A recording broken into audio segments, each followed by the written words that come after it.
The Book of Judges, chapter 7.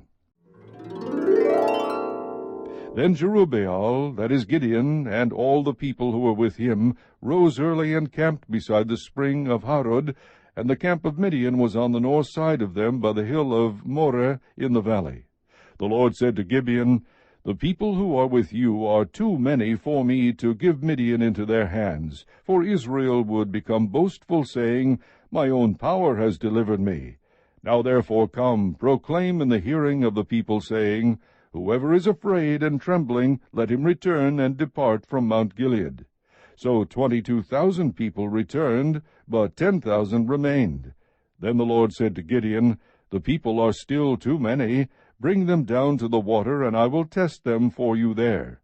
Therefore it shall be that he of whom I say to you, This one shall go with you, he shall go with you. But every one of whom I say to you, This one shall not go with you, he shall not go. So he brought the people down to the water. And the Lord said to Gideon, You shall separate every one who laps the water with his tongue as a dog laps, as well as every one who kneels to drink. Now the number of those who lapped, putting their hand to their mouth, was 300 men. But all the rest of the people kneeled to drink water. The Lord said to Gideon, I will deliver you with the 300 men who lapped, and will give the Midianites into your hands. So let all the other people go, each man to his home. So the 300 men took the people's provisions and their trumpets into their hands. And Gideon sent all the other men of Israel, each to his tent, but retained the 300 men, and the camp of Midian was below him in the valley. Now the same night it came about that the Lord said to him, Arise, go down against the camp, for I have given it into your hands.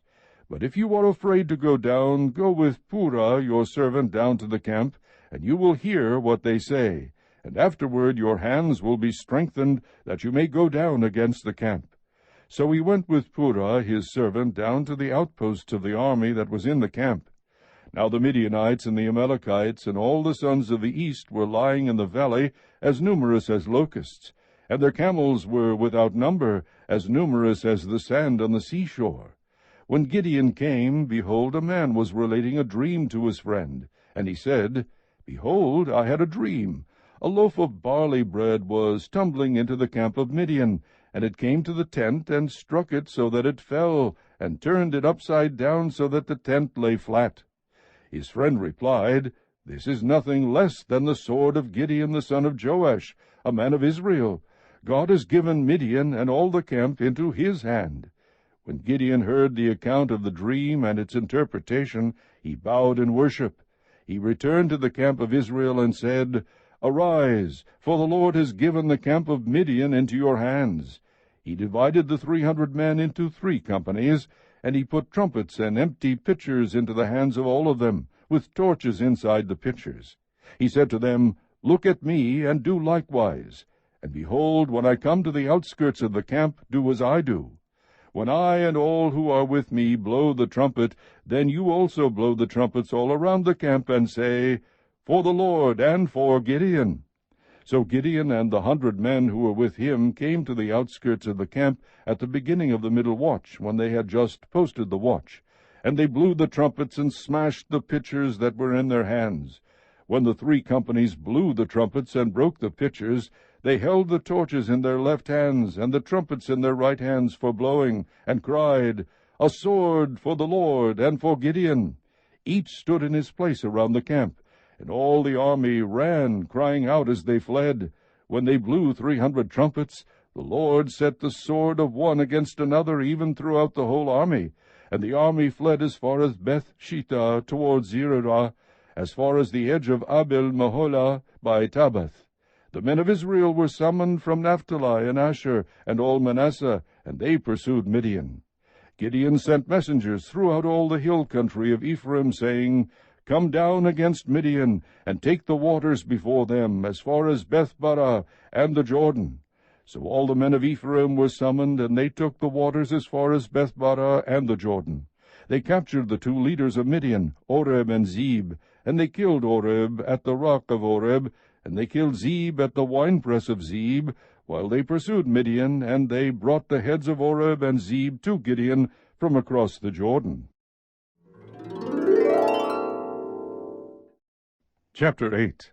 Then the men of Ephraim said to him, What is this thing you have done to us, not calling us when you went to fight against Midian?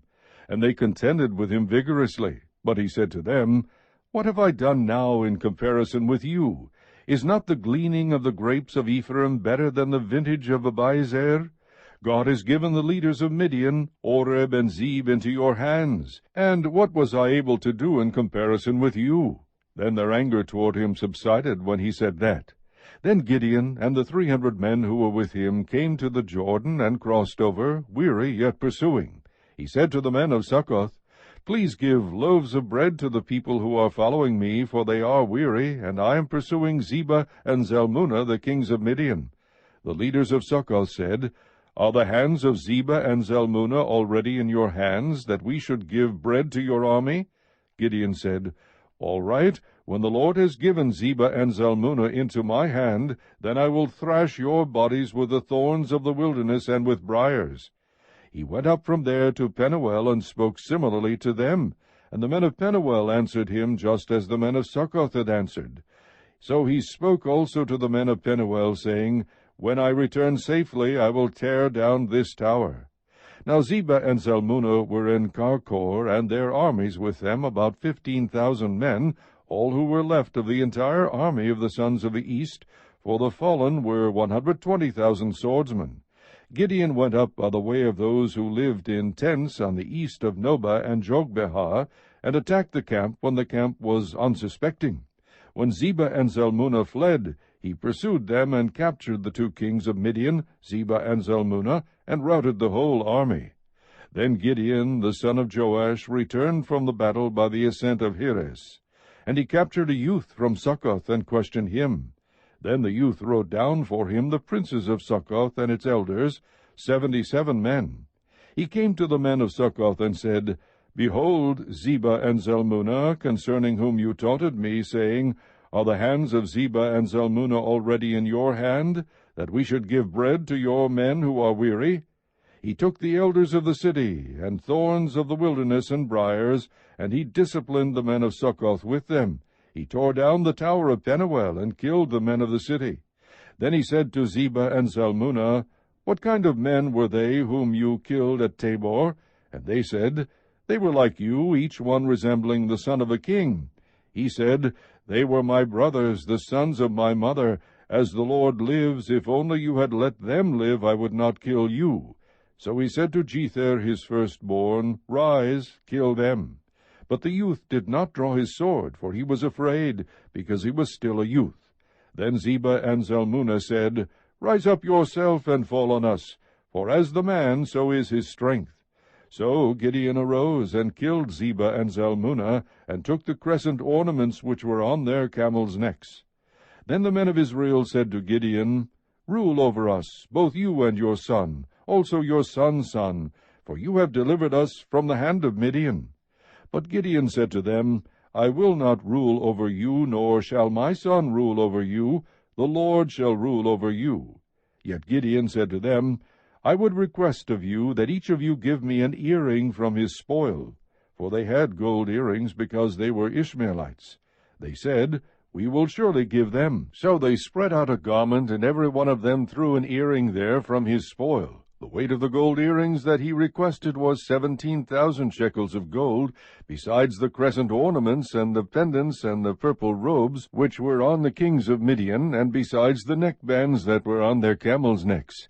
Gideon made it into an ephod and placed it in his city, Ophrah, and all Israel played the harlot with it there, so that it became a snare to Gideon and his household.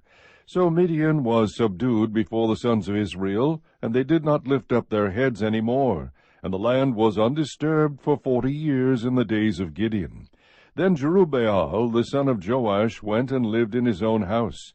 Now Gideon had 70 sons who were his direct descendants, for he had many wives. His concubine, who was in Shechem, also bore him a son, and he named him Abimelech. And Gideon, the son of Joash, died at a ripe old age, and was buried in the tomb of his father Joash in Ophrah of the Abiezrites. Then it came about, as soon as Gideon was dead, that the sons of Israel again played the harlot with the Baals, and made Baal-berith their god. Thus the sons of Israel did not remember the Lord their God, who had delivered them from the hands of all their enemies on every side, nor did they show kindness to the household of Jerubbaal, that is, Gideon, in accord with all the good that he had done to Israel.